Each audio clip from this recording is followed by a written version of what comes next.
Hey everybody, this is Abby from Realistic Kitchen and Gardens. Today is Friday, May 9th. You saw the outside garden, so here's the rest of the inside garden.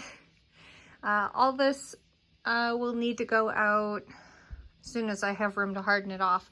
At the moment, we have a hog going, or we are going to harvest the hog ourselves this weekend, so I have two tables that I will use to put these plants on to harden off sitting outside rather than on the ground, just more level surface. But I need the table to do the hog first. So anyway, I guess these are some of the most recent. These are more organized in wherever they had room, not in any actual organization. These are the melons of different varieties. So there's Dixie Queen watermelon there. That germinated pretty well. There's actually two there of that chartreuse one, but I need to thin these out, obviously, and I need to choose the 4 strongest and see what I get. And then these ones right in front. This has the seed cover on it still, but I'm not going to tear it off. Though I have enough to transplant. There's 2 in that one. I should separate that. That is Hannah's Choice cantaloupe, which is extremely disease resistant, which is what I need around here. This is my tray of bits and bobs that I probably should have up-potted a while ago. But a very sad set of lime basil. It's probably really mad because it hasn't been warm enough. But this is an actual basil and it actually tastes like lime. I grew 1 or 2 plants last year and loved it, so these will probably be companions wherever I can squeeze them in. Right behind it is Mrs. Burns' lemon basil, which is doing much better. Some of them are even at height and trying to flower, which actually means they're very stressed and very pot bound. So get on it, Abby. Emerald Towers. What is the actual variety of this? This is something like Everleaf Emerald Towers or something like that. It's supposed to be like a single stem upright type that will not branch per se, but produce these little side shoots and continue to be nice and columnar rather than like if you pinch off. Actually, I may do it on this one because so citrusy, so lovely. Put that in some water and have it with a drink. So like on here, of course I take it out of the light, then I do that, then I start talking to you about things. So on the side here with any basil variety, as long as you snip the stem right there above these little 2 nodes, this will now turn into a bush. And when basil gets really big, this stem will become really woody and it will almost turn into a small shrub. Not last year, when I was at that half-acre property, it was 2023, 3, something like that. I had a Genovese type basil that got shrubby and it was excellent. Moving on, I digress. If you wanted to see that basil, this is the copper red straw flower. Again, these probably wanted a much bigger pot, but these will go in with the lettuces and such in row E, and maybe in that spot where I seeded that wildflower mix, depending how they do. 1 tray of peppers, and this one that decided it had performance anxiety and was floppy for a few days, and now it's trying to straighten itself back out. I'll probably stake it when I get it outside. There's also a cute little volunteer, and I have no idea what it is because it only just got its true leaves. There's another one with a volunteer. Where is it? Oh, there it is. That back one. I think it might be an amaranth in that one, but I don't know. I recycle my own dirt if things don't germinate, like these peanuts. If things don't germinate, I'll just recycle the soil, and sometimes I get some fun volunteers. Anyway, these are all, well, this one floppy one is a Thai Moon and Vesuvius, so I may actually nix that one because I have too many of those anyway.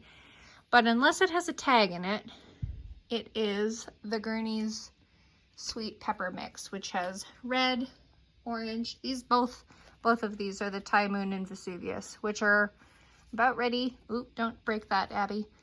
About ready to flower, so that's fun. Oh, you did it now, Blondie. Anyway, I digress continuously. It's been a good day. See, you can see flowers on this one too. But all of these, unless they're labeled specifically, are Gurney Sweet Pepper Mix. Down here is Gleam Mix Nasturtium. These are supposed to be a long vining variety, long being 5 feet rather than, God, I was talking to a fellow gardener in the area and they said they had a vining type nasturtium that was something like 10 or 20 feet long. And I said, ooh, I hope mine doesn't do that. We'll be crawling into the creek. Anyway, these are multicolored. That one I bet is going to be red or pink. Look at the, it's almost like a variegation, but not explicitly. Like this has a reddish pink stem, but this one is completely green. So that one might be like white or yellow or something. So that'll be fun to see. These will be down at the feet of the tomatoes. And then this row, running out of headspace, I'm right at the light. This row is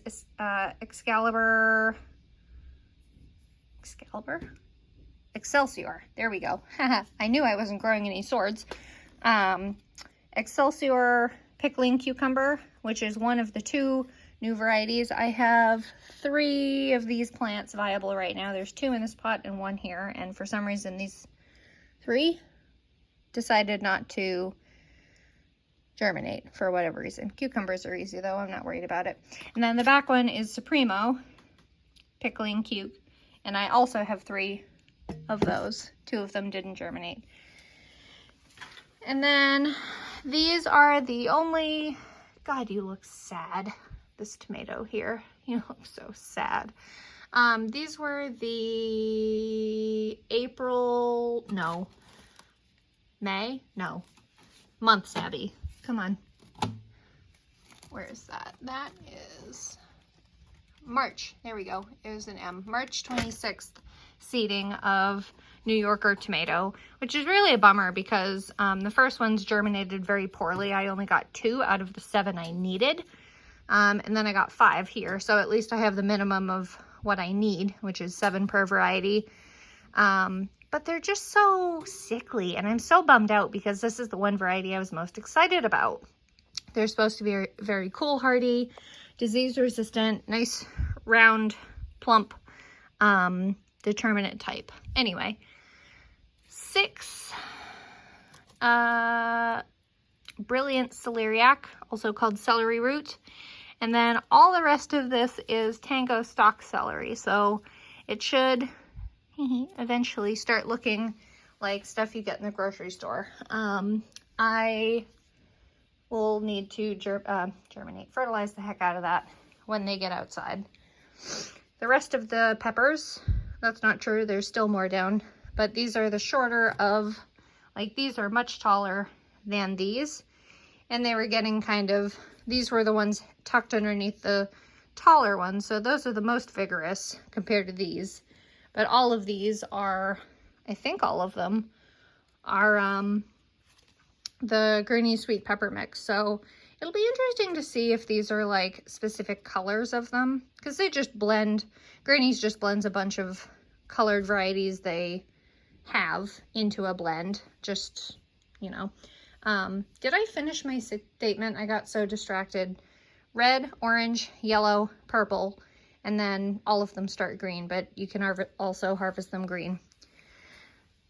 Orange, yellow thyme. The other 2 thyme have gone outside already in big round pots.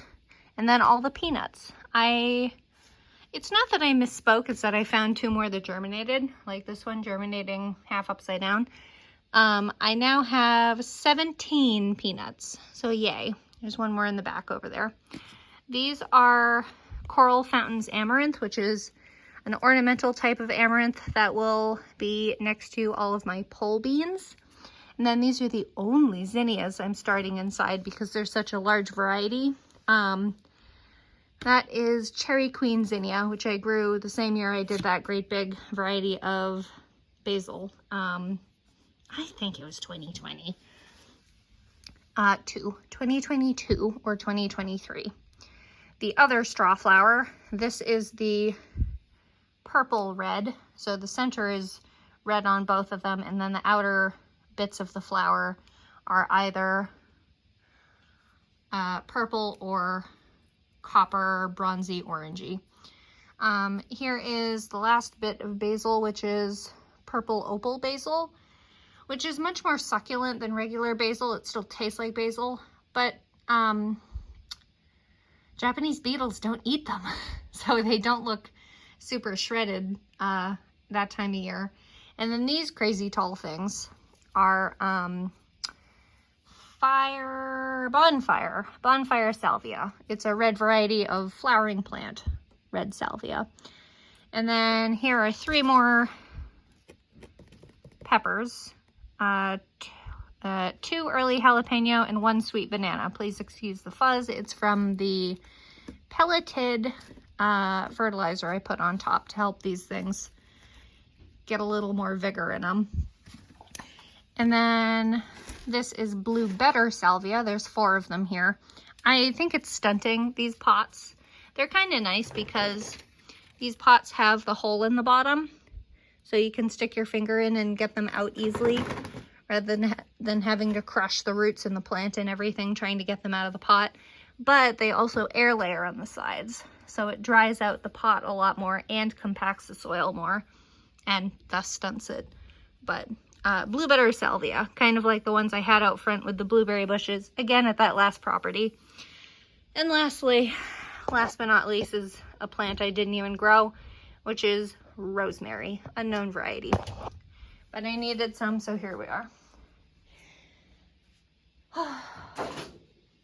That's everything that was started inside. The only, turning my fan on to keep from getting more floppy plants.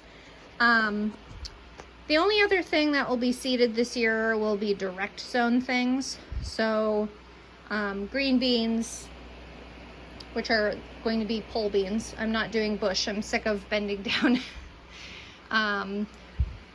Let's see, pole beans, marigolds I'm going to direct sow, maybe more nasturtiums depending on how things go. Zucchini I direct sow because it just grows so darn fast and it produces fruit so quickly compared to like pumpkins and gourds and things. Let's see.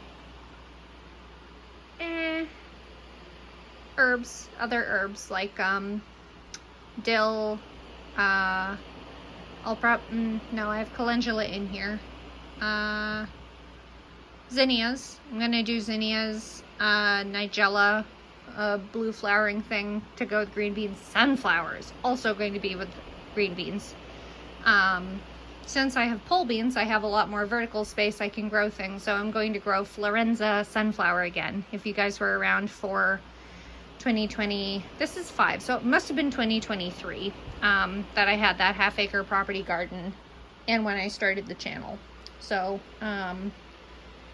I also had Florenza sunflower, which is an absolute favorite if you're looking for them. I got them from Fedco Seeds, but you'll see them later this season. And that's about it. Carrots, of course, but that's later in the season. But I'll quit my rambling. If you like this kind of stuff, please like, comment, and subscribe for more. Questions, post them in the comments. Suggestions, post them in the comments, other than dawdling. And follow along my Facebook page, Realistic Kitchen Gardens. Thanks. Bye.